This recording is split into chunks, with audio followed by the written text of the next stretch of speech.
Eternity War, Part 4.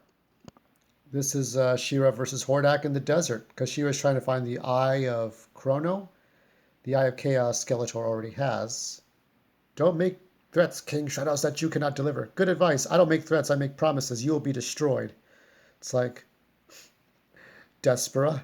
I am not Despera, creature, nor am I Adora anymore. I am not the little girl that you can mold at your whim. I am She-Ra. I am your destiny. It's amazing, right? Because yeah, she's all powerful. It's like Despera's changed a lot, and it happens in a believable way. Um, I don't know what to say. I have not. Somebody really write in the comments what's happening with that whole thing, because I don't know much about the character of She-Ra in Princesses of Power. I guess I like the fact that they're all sharing the power, but we're getting towards there. So we're at Mount Zor, and here we have one of the descendants of Zodak's people who was working on healing the. So Mendor is healing one of the Snake Men. I think this is General Rattlor, because there was a great battle. So Rattlor is a skilled warrior whose death would rob us of a good field officer.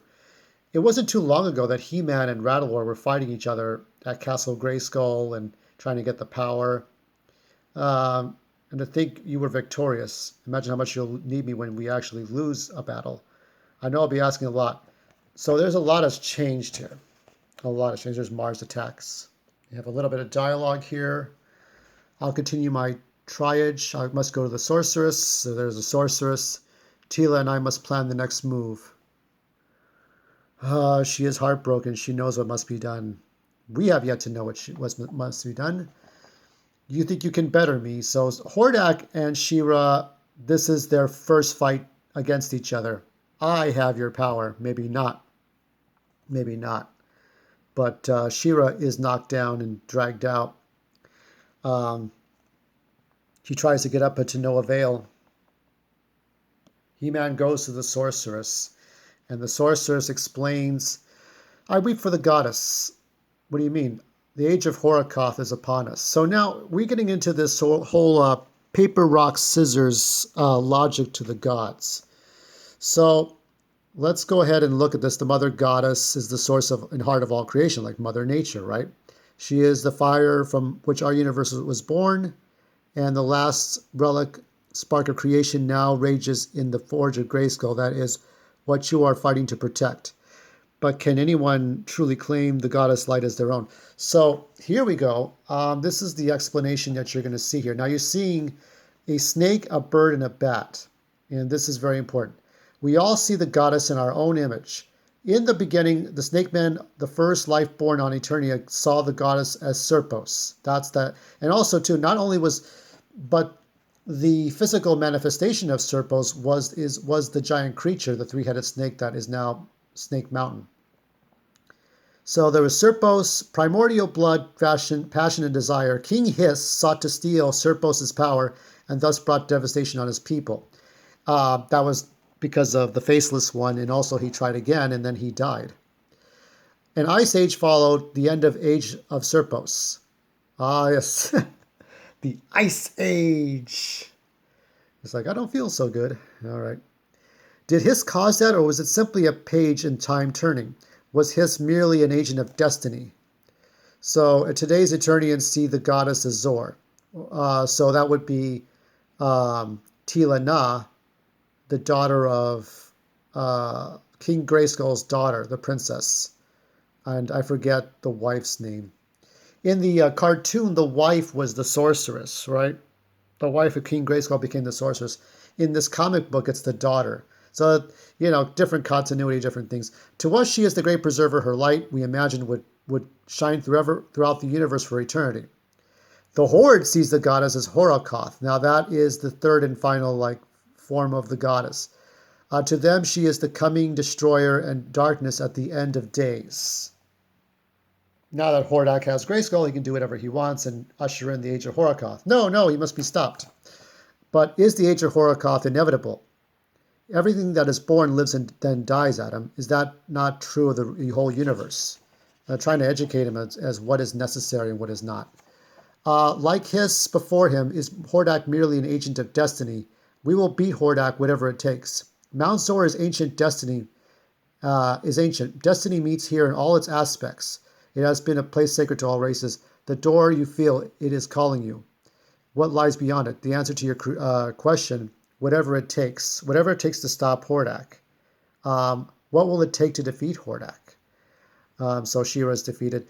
This is, you won't see this until tonight. I'm going to show this tonight, but the problem with power, and it's almost self-contained. It is part of this story, but it's a very interesting story about too much power for one person. No, she finds it, but nope, before she can even get to it. Mine, I think. So Hordak's got that super armor. Buzzsaw Hordak? I don't know. Hurricane Hordak? Ooh, no. But that's it. I mean, this is not something you're going to see in a cartoon. Hordak killing She-Ra. Thus perish the disloyal and the foolish. Not dead yet. You always were a fighter, my dear daughter. You led me directly to the Eye of Chrono. Your magic and insight have brought me here. Allow me to express my gratitude for that final service you grant you a swift and merciful end to your misery. There's not much she can do. She's powerless, isn't she? This might be the end of She-Ra. Nope, fail. He gets zapped by Skeletor. So Skeletor comes in. Your pupil returns. You actually look worried. Oh, that's not a fun time. So here comes Skeletor. He has returned. Oh, he's returned for a while. He's been back, but he's been in hiding because he was waiting for the time, because he knew Hordak was coming back. He couldn't just act until it was the right time.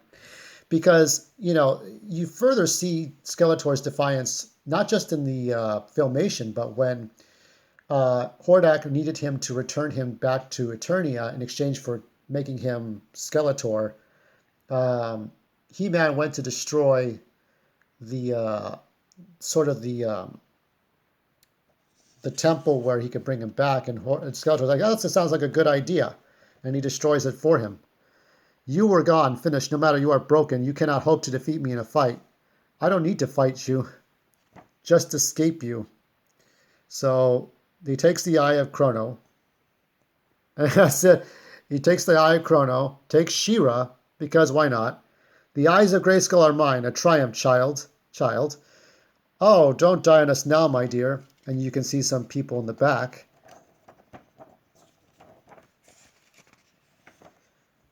Not when we have a world to save. And you can see there's Evil Lyn, Beastman, and Trapjaw. What a nice picture this is. So we'll get a little bit more into this. This is a different chapter indeed. Skeletor and his evil henchmen return to fight the Horde. But is he really doing it for himself, or is he doing it for the peace of Eternia?